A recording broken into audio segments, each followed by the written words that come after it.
नसरापूरचे ग्रामस्थ, नसरापूरचे सरपंच, ज्यांच्याबरोबर अनेक वर्ष मी काम केलं, असे संग्राम दादा थोपटे तर आणि मी, आम्ही सगळ्यांनी एकत्र मिळून यावेळी संग्राम दादा, मी, ग्रामस्थ, आम्ही माणुसकीच्या नात्याने एकत्र आलेलो होतो.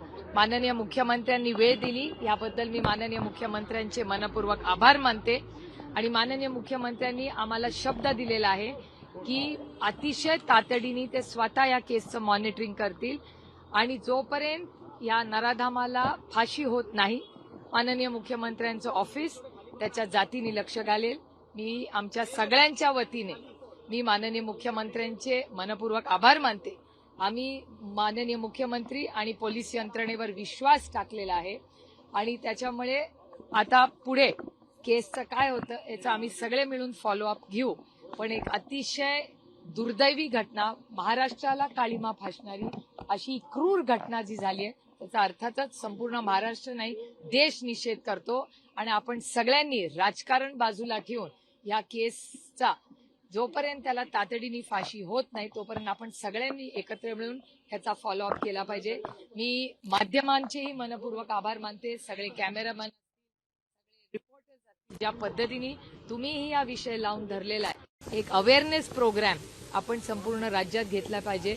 आजही कानावर आले आहेत काही घटना, काल आणि आज महिलांवर होणारे अत्याचार, मुलींवर होणारे अत्याचार हे वाढत चालले आहेत. त्याच्यामुळे आमची महाराष्ट्राच्या माननीय मुख्यमंत्र्यांना विनम्र विनंती आहे की उद्धवजी मुख्यमंत्री असताना एक कायदा, शक्ती कायदा आणला होता, तर तो कायद्याची अंमलबजावणी, सुरक्षितता, आणि ही महिलांची तर सुरक्षितता झालीच पाहिजे, पण महाराष्ट्रातल्या प्रत्येक नागरिकाला सुरक्षितता कसं वाटावं आणि त्याला न्याय मिळाला पाहिजे, ही भूमिका आणि भावना आम्ही मांडलेली आहे. आता झालेल्या कॅबिनेटमध्ये मुख्यमंत्र्यांनी एक महत्वाचे आदेश दिले की याआधी लैंगिक शोषणामध्ये जे आरोपी सापडले त्यांना पॅरोल दिला जायचा, मात्र हा पॅरोल नाकारण्यात येईल अशा प्रकारे तो शक्ती कायद्यामध्ये माननीय उद्धवजी आणि महाविकास आघाडीच्या सरकारमध्ये जेव्हा शक्ती कायदा आला होता तेव्हा असे अनेक आम्ही सूचना त्या कायद्यात आणल्या होत्या. त्याची अंमलबजावणी जर होत असेल तर त्याचं मी स्वागतच करेन.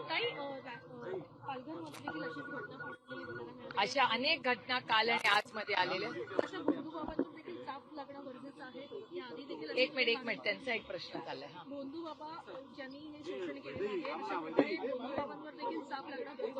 नाही, खरातांची जी केस झाली त्याचा फॉलोअप महाराष्ट्रातल्या पोलिसांनी उत्तम पद्धतीने केलाय. तो लॉजिकल एंडला न्यावा एवढीच आमची अपेक्षा. त्याच्यात कुठलाही राजकीय हस्तक्षेप आतापर्यंत झालेला नाही, याबद्दल आम्ही माननीय मुख्यमंत्र्यांचे आभार मानतो. इथून पुढेही त्याच्यात राजकीय हस्तक्षेप न होता त्यात शोषण झालेल्या प्रत्येक महिला आणि पुरुष त्याला न्याय मिळावा एवढीच आमची अपेक्षा.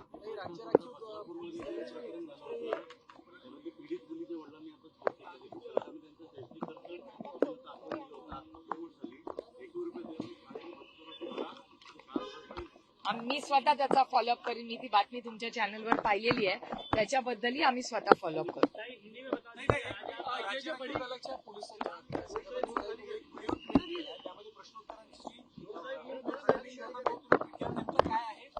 त्या विषयामध्ये असं झालंय की त्याच्यात कॉपी पेस्ट खूप आहे त्या परीक्षेत, त्यामुळे कॉपी पेस्ट परीक्षेचा पेपर असू शकत नाही. परीक्षेचा पेपर हा पारदर्शकच असला पाहिजे आणि तो मेरिटवरच असला पाहिजे. त्यामुळे या गोष्टी माझ्या निदर्शनात आणून दिलेल्या आहेत. आमची अपेक्षा आहे की प्रत्येक परीक्षा ही फेअरच असली पाहिजे. जिस तरीके से सर मैडम ये घटना हुई, सभी की मांग है कि फांसी की सजा दी जाए। आज आप जाके मिलकर आई है, क्या मांग आपने रखी है?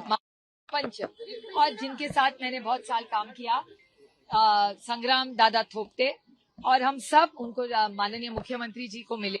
मैं तहे दिल से उनकी आभारी हूँ कि उन्होंने हमें टाइम दिया और उन्होंने हमें वायदा किया है कि जब तक फांसी नहीं होती वो खुद इसका केस का मॉनिटरिंग करेंगे. तो हम बड़ी अपेक्षा और हम विश्वास रख रहे हैं महाराष्ट्र के मुख्यमंत्री और पुलिस दल पे कि वो हमारी बच्ची को न्याय देंगे. ये कहा जा रहा है कि कैबिनेट में इस समय एक फैसला लिया गया, वो फैसला ये कि लैंगिक अत्याचार असॉल्ट में जो लोग शामिल हो उन्हें पैरोल ना दिया जाए. इस तरीके का कायदे से जेल मैनुअल में सरकार काम कर रही है. क्या कहना चाहेंगे? आपको याद होगा उद्धव जी की सरकार, महाविकास आघाड़ी की जब सरकार थी तो शक्ति कायदा हमने लाया था.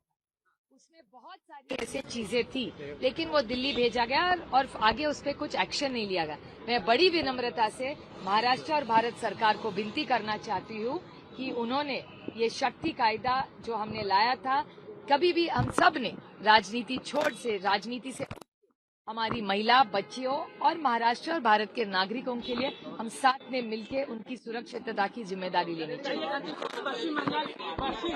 पश्चिम बंगाल में जो है बीजेपी को हिस्टोरिक मैंडेट मिला है, क्या कुछ कहेंगे?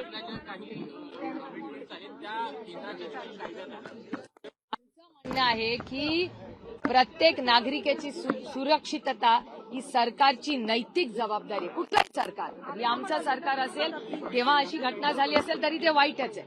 म्हणजे कुठली असं लैंगिक तो वाईटच आहे. आणि सरकार म्हणून आम्ही सगळ्यांनी मिळून राजकारण बाजूला ठेवून अशा घटना महाराष्ट्रात होणार नाहीत, याच्यासाठी आम्ही सगळ्यांनी एकत्र काम केलं पाहिजे. पश्चिम बंगाल का जो रिजल्ट है बिल्कुल अनपेक्षित है आप लोगों के लिए। ये बहुत मिक्स्ड रिव्यूज आ रहे थे, लेकिन ममता दीदी फिनिक्स की तरह फिर से एक लड़ाऊ और जिम्मेदार महिला है और मुझे विश्वास है कि फिर से एक चुनौती समझ के वो आगे बढ़ती जाए. संदर्भामध्ये काही शरद पवार गटाचे आमदार आहेत, ज्येष्ठ नेते त्यांनी असं म्हटलंय की त्याबद्दल त्यांची विनंती करायला पाहिजे. तुम्ही भाजपचा निर्णय करा. हे बघा, जो जीता वही सिकंदर, त्याच्यामुळे जर कोणी जिंकलं असेल तर त्याचा शुभेच्छा द्यायचं आमची नैतिक जबाबदारी आहे. आणि आम्ही राजकारण करतो, अर्थातच तर जो संविधानाच्या चौकटीत होत असेल तर जे जिंकले त्यांना शुभेच्छा दिल्याच पाहिजेत. आणि ज्यांना अपयश आलं त्यांना आम्ही सगळ्यांनी आत्मचिंतन केलं पाहिजे की आम्ही कुठे कमी पडलो. बंगाल आणि आसाममध्ये कमिशनने गैरवापर केलेला आहे आणि त्या सगळ्या निवडणुका नाही, मला असं वाटतं दीदीही त्याचा आढावा घेतायत. एसआयआरच्या बाबतीत दीदींचं फार टोकाची मतं होती. मला असं वाटतं दीदीच ह्याच्यावर स्पष्टीकरण देतील आणि त्यांना न्याय मिळेल असा माझा विश्वास आहे. सीट ऐसी बता दी जिसकी वजह से उनकी 100 सीटें घटी। नहीं, मेरे ख्याल से दीदी इस सबका स्टडी करे. हमारी सबकी तृणमूल कांग्रेस डीएमके से हमारी बात हुई कल रात को. 1-2 दिन में वो पूरा डेटा आप सबके शेयर करेंगे. इंडिया अलायंस इंटैक्ट है। अरे हार जीत तो सबके लाइफ में होती है. एक आध सिनेमा फ्लॉप हो गया तो एक्टर घर में थोड़ी बैठता है. मुझे बताइए, रणबीर सिंह ये 2 साल पहले जब तक धुरंधर नहीं आई थी तो आप पीछे भाग रहे हैं.